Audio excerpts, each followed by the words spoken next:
How would you define dominance and submission? What does that power exchange look like for you?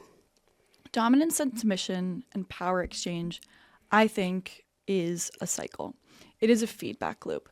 I think that the dominant is the person that is making sure that the safe space is created so the submissive gets to experience their chaos, their exploratory nature that probably they don't get to explore in a lot of other places. Right.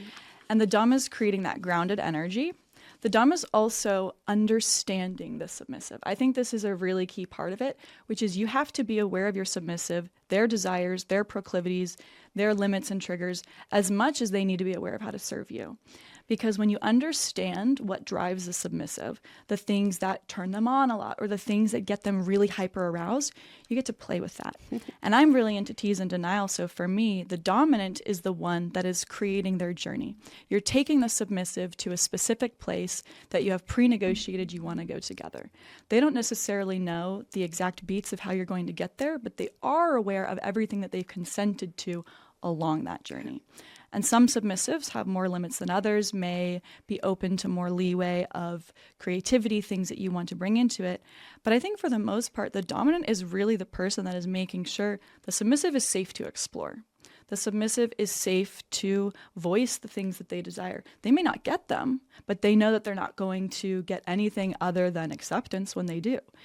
And so for me, power exchange is really someone offering up a big part of themselves to you. And you're like, I will handle this with care.